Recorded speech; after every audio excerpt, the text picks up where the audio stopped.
histoire de comprendre ce qu'on attend de vous, décomposer un nombre, il y a plein de façons de le faire. Par exemple, si je prends le nombre 12, je peux le décomposer en disant que c'est 3 plus 9.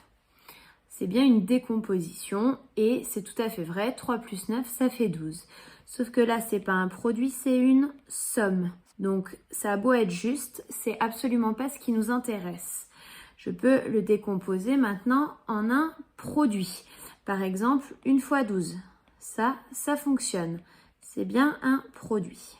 Je peux aussi le décomposer sous la forme 3 fois 4. C'est bien aussi un produit. Et il donne bien 12 aussi. Et je peux aussi écrire 3 fois 2 fois 2. Alors, quand on veut décomposer en produit, on a donc absolument éliminé cette première possibilité. Et j'ai encore le choix entre les trois suivantes. Mais on veut ici des facteurs premiers. Donc on veut des nombres bien précis. Et avant d'essayer de trouver la bonne réponse, je vous propose qu'on regarde ensemble qu'est-ce que c'est un nombre premier.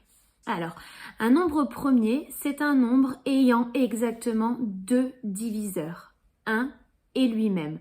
Donc on a vu dans la vidéo précédente ce que c'est un diviseur, c'est un nombre qui divise et il en faut exactement deux. Attention, il en faut deux différents.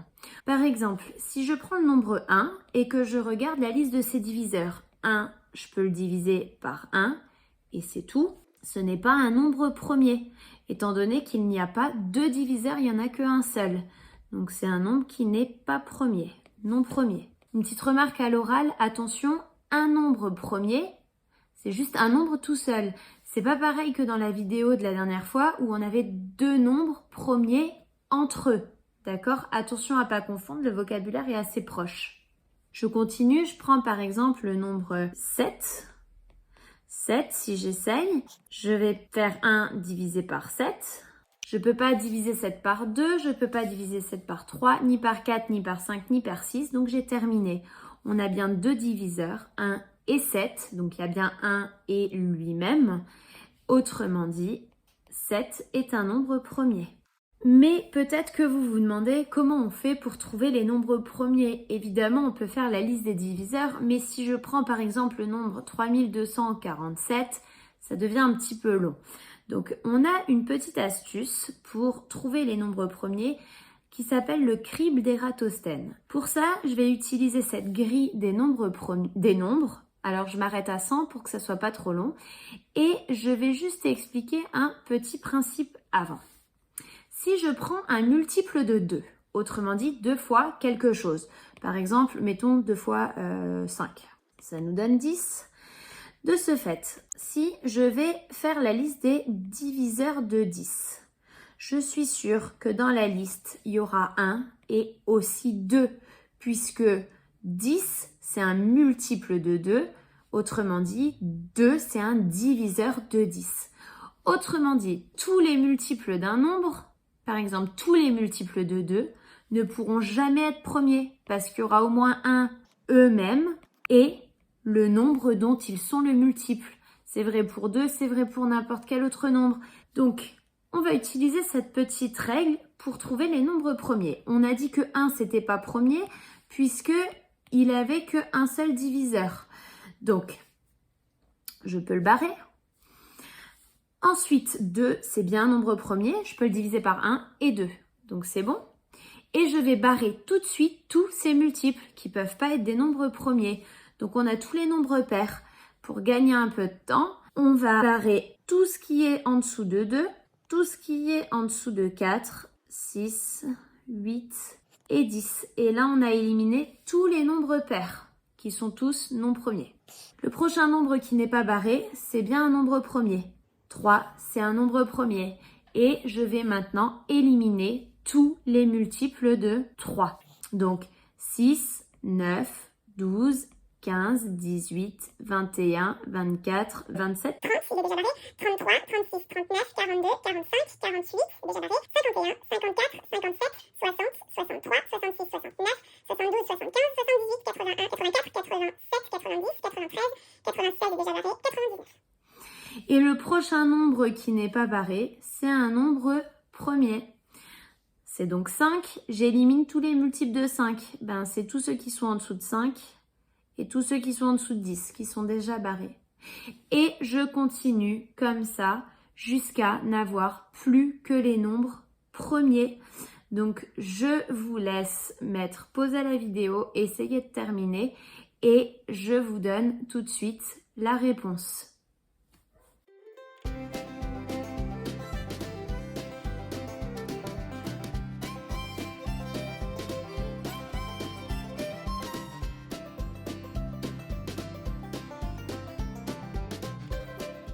Alors, j'espère que vous en êtes sortis. Si on récapitule, on a comme nombre premier 2, 3, 5, 7, 11, 13, 17, 19, 23, 29, 31, 37, 41, 43, 47, 53, 59, 61, 67, 71, 73, 79, 83, 89 et 97.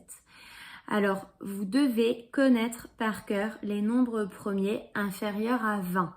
Autrement dit, vous devez connaître cette liste-là par cœur. 2, 3, 5, 7, 11, 13, 17, 19. C'est les nombres premiers qu'on va utiliser dans les exercices que vous utiliserez régulièrement et qui peuvent tomber sans aucun problème au brevet. Au-delà de 20, généralement, ça ne tombe pas. On n'attend pas que vous les connaissiez par cœur. Mais j'espère que vous avez en tout cas compris comment on les trouve, ces nombres premiers.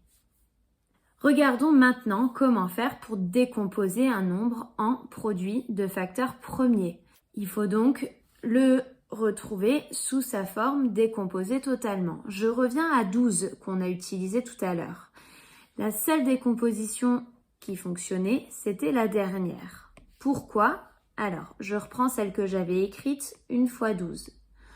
1 n'est pas un nombre premier, donc ça élimine cette possibilité.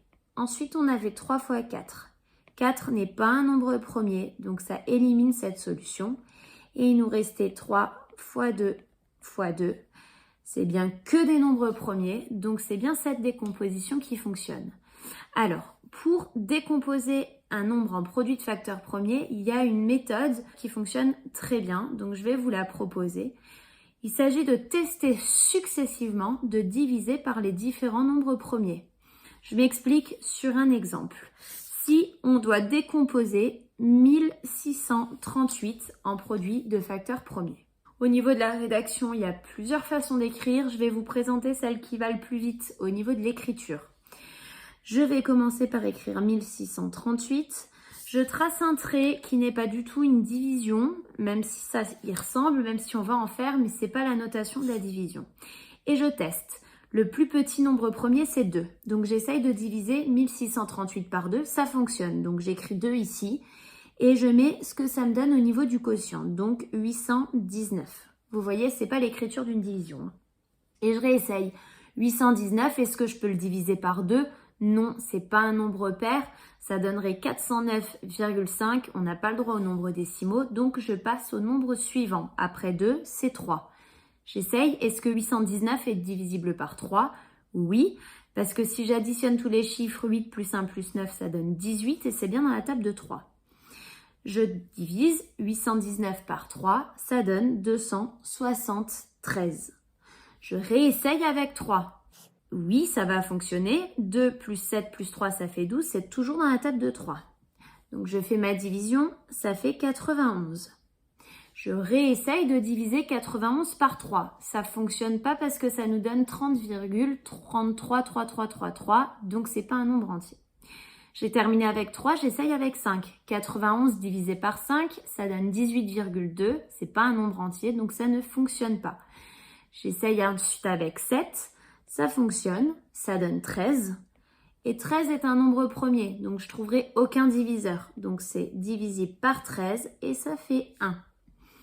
Quand je suis arrivée ici à 1, c'est que j'ai terminé. Je m'arrête là. Et dans ma colonne ici à droite, j'ai tous les diviseurs premiers. Donc je peux conclure et écrire que 1638 c'est égal à 2 fois 3 fois 3 fois 7 fois 13. J'ai bien décomposé le nombre, c'est bien un produit, il n'y a que des multiplications et tous mes nombres qui apparaissent ne sont que des nombres premiers. Alors pour que ce soit un tout petit peu plus joli, on va juste écrire que c'est 2 fois 3 au carré, puisqu'il y a 2, 3 qui se multiplient, fois 7 fois 13. C'est un petit peu plus joli et j'ai ma réponse ici. J'espère que vous avez compris comment ça se passe. Pour terminer, un petit exercice. Décompose 234 et 417 en produits de facteurs premiers et déduisant s'ils sont premiers entre eux. Je vous laisse mettre pause à la vidéo, faire l'exercice, essayer du moins, et ensuite regarder la fin de la vidéo pour la correction. On y va. 234, je vais essayer de le décomposer. J'essaye de le diviser par 2, ça va fonctionner vu que c'est un nombre pair. Ça nous donne 117. 117, je ne peux pas le diviser par 2 parce que c'est un nombre impair. Si j'additionne tous les chiffres, ça fait 9, donc je vais pouvoir le diviser par 3. Ça donne 39. Si j'additionne 9 plus 3, ça fait 12, donc je peux encore diviser par 3. Ça donne 13, et 13 est un nombre premier, donc je ne peux que le diviser par 13. Je suis arrivée à 1, j'ai terminé. Autrement dit, 234 est égal à 2 fois 3 au carré fois 13. Autour de 417, j'essaye de le diviser par 2. Impossible, c'est pas un nombre pair. J'essaye de le diviser maintenant par 3. Si j'additionne 4 plus 1, 5, plus 7, 12, donc ça va fonctionner. Et ça donne 139. 139, si j'additionne tous les chiffres, ça fait 13, c'est plus dans la table de 3. J'essaye par 5, ça ne marchera pas. Par 7, ça ne fonctionne pas. J'essaye de le diviser par 11, c'est le prochain nombre premier, fonctionne toujours pas. Par 13, ça fonctionne toujours pas. Et je me rends compte que quand je divise par 13, j'arrive à 10 et quelques. C'est un nombre plus petit que celui que j'ai testé. Autrement dit, il n'y a plus aucun diviseur premier. Ça me donne 139 et 1. Alors, je vous rassure, dans les exercices, on fera attention à avoir des nombres premiers qui ne dépassent pas au plus la trentaine, pour que vous soyez certains. Donc, j'ai terminé, je conclus. 417, c'est égal à 3 fois 139. J'ai bien mes décompositions en produits de facteurs premiers et je dois regarder s'ils sont premiers entre eux. Je vois que 3 ici, c'est un diviseur des deux nombres. Autrement dit, 234 et 417 ne sont pas premiers entre eux. 3 est un diviseur commun. Je rappelle qu'il devrait avoir que 1 pour qu'ils soient premiers entre eux. Voilà, j'espère que c'était clair, que vous avez bien compris comment on fait tout ça.